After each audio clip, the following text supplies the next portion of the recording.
warahmatullahi wabarakatuh. Alhamdulillah alladzi arsala rasulahu bil huda wa dinil haqq liyudhhirahu 'ala dini kullihi wa kafaa billahi shahidan. Asyhadu an la ilaha illallah wahdahu la syarika lah wa asyhadu anna Muhammadan 'abduhu wa rasuluh. Allahumma shalli 'ala Muhammadin wa 'ala alihi wa sahbihi wa man tabi'ahum bi ihsan ila yaumiddin. Qala Allah ta'ala fil Qur'anil Karim, a'udzu billahi minasyaitonir rajim. Ya ayyuhalladzina amanu taqullaha haqqa tuqatih wa la tamutunna illa wa antum muslimun. Bapak Ibu jamaah salat subuh rahimakumullah. Sebesar-besarnya marilah pada pagi hari ini kita bersyukur kepada Allah Subhanahu wa taala atas nikmat yang tercurah, sehingga pada kesempatan yang berbahagia ini kita masih diberi kekuatan, kesehatan, dan tentunya taufik serta hidayah, sehingga kita bisa hadir di masjid ini dalam rangka untuk melaksanakan salah satu kewajiban kita, yaitu melaksanakan sholat subuh dan kita kerjakan secara berjamaah. Salawat serta salam semoga tetap tercurahkan kepada baginda Muhammad sallallahu alaihi wasallam, suri tauladan kita bersama, yang bisa kita jadikan panutan hingga kita menjadi orang-orang yang bahagia dalam kehidupan di dunia maupun di akhirat.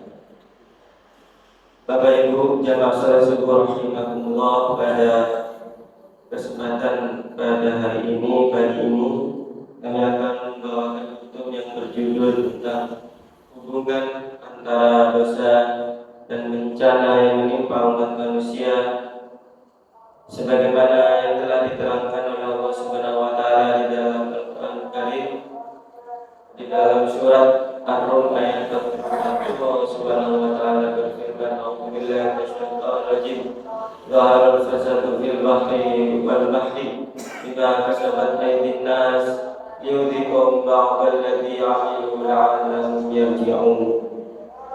Telah nampak kerusakan di daratan dan di lautan disebabkan perbuatan atau ulah tangan manusia, dan Allah ingin merasakan kepada mereka sebagian dari apa yang telah mereka kerjakan, agar mereka kembali ke jalan yang benar. Di dalam surat yang lain Allah Subhanahu wa taala juga berfirman yang artinya, dan Allah telah membuat suatu perumpamaan dengan sebuah negeri yang dahulunya aman lagi tentram, rizkinya datang kepadanya melimpah ruah dari segenap tempat, akan tapi penduduknya mengingkari nikmat-nikmat Allah Subhanahu wa taala. Oleh karena itu Allah Subhanahu wa taala merasakan kepada mereka pakaian kelaparan dan ketakutan disebabkan apa yang selalu mereka perbuat. An-Nahl ayat 112. Seorang ulama yang bernama Syekh Muhammad bin Jamil Zainu memberikan penjelasan mengenai kedua ayat tersebut di atas. Beliau mengatakan bahwa ayat-ayat yang mulia ini memberikan pengertian kepada kita bahwa Allah itu Maha Adil dan Allah itu Maha Bijaksana.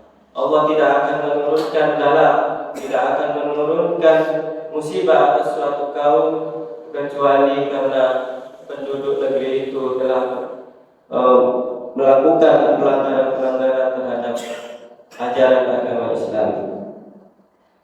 Masyaallah muslimin jamaah salat subuh rahimakumullah.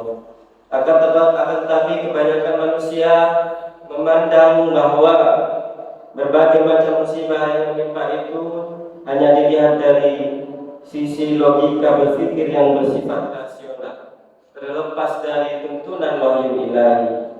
Misalnya terjadinya bencana alam seperti gempa bumi, banjir, longsor, kekeringan, kelaparan, dan lain sebagainya, dianggap sebagai fenomena kejadian alam yang bisa dijelaskan secara rasional sebab-sebabnya.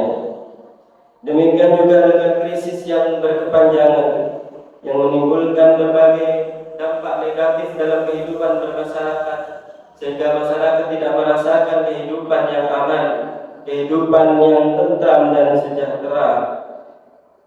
Hanya dilihat dari sudut pandang logika rasional manusia, sehingga solusi-solusi yang diberikan tidak mengarah pada penghilangan sebab-sebab yang bersifat mendasar, yaitu kemaksiatan manusia kepada Allah Subhanahu wa Ta'ala.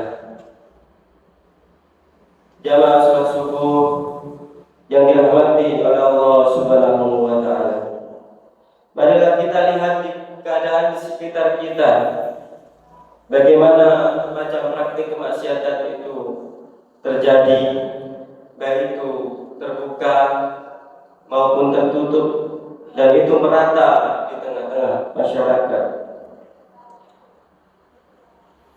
Perjudian semakin marak, prostitusi dengan juga narkoba semakin merajalela.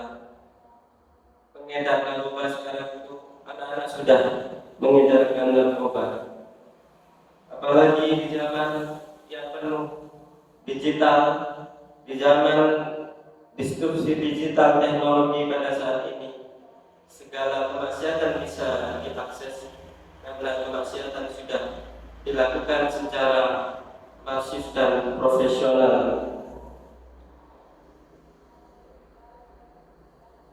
Korupsi dan manipulasi sudah seakan-akan menjadi tradisi dalam kehidupan kita.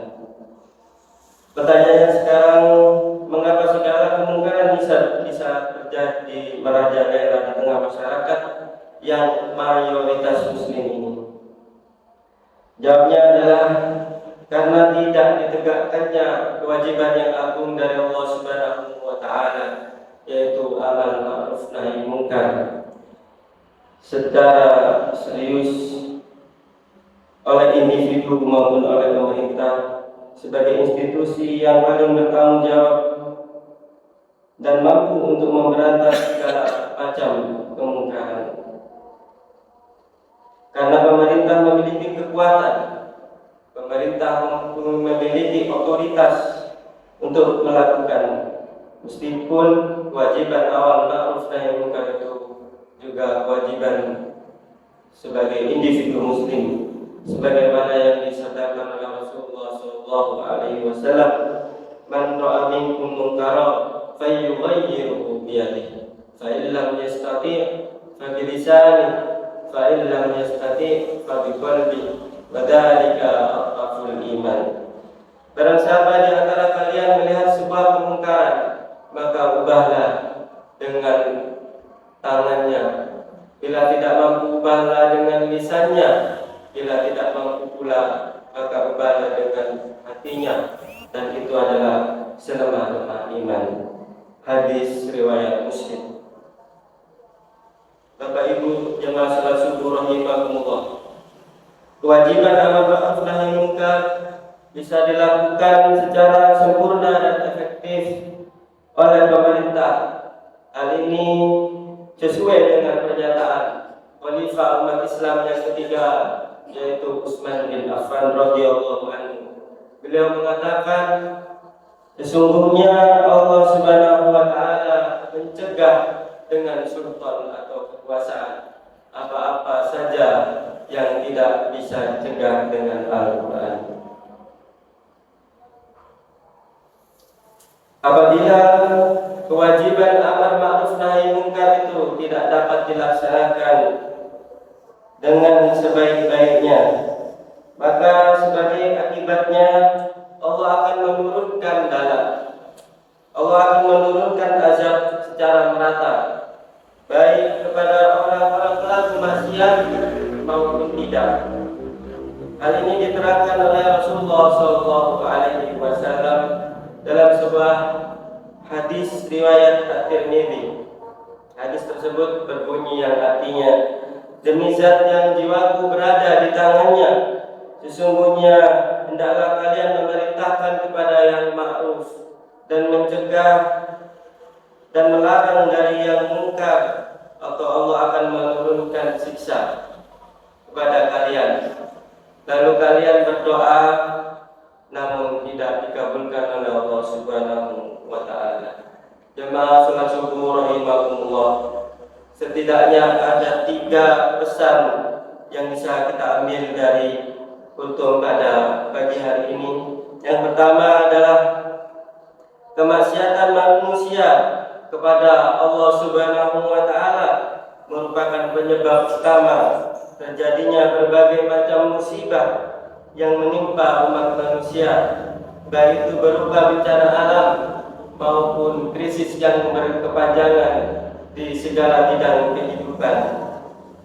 Yang kedua, satu-satunya jalan agar kita bisa terhindar dari segala macam musibah dan dapat menikmati kehidupan yang aman, tentram dan damai sejahtera adalah dengan mengikuti petunjuk-petunjuk Allah Subhanahu wa taala dan Rasulullah sallallahu alaihi wasallam dalam seluruh aspek kehidupan kita dengan penuh ketundukan, kecintaan dan keikhlasan kepada Allah Subhanahu wa taala.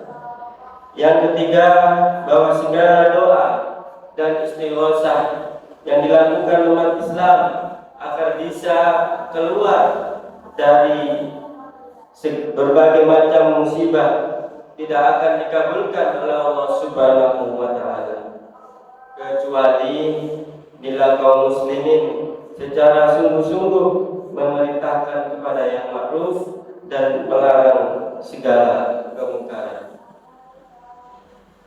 Mudah-mudahan kita umat Islam bangsa Indonesia ini dikaruniai oleh Allah Subhanahu wa taala pemimpin yang adil, pemimpin yang bijaksana, pemimpin yang berani untuk memberantas segala macam kemungkaran sehingga bangsa Indonesia menjadi bangsa yang baldatun thayyibatun wa rabbul ghafur. Demikian yang dapat kami sampaikan, mudah-mudahan bermanfaat terutama kepada kami pribadi. Assalamualaikum warahmatullahi wabarakatuh.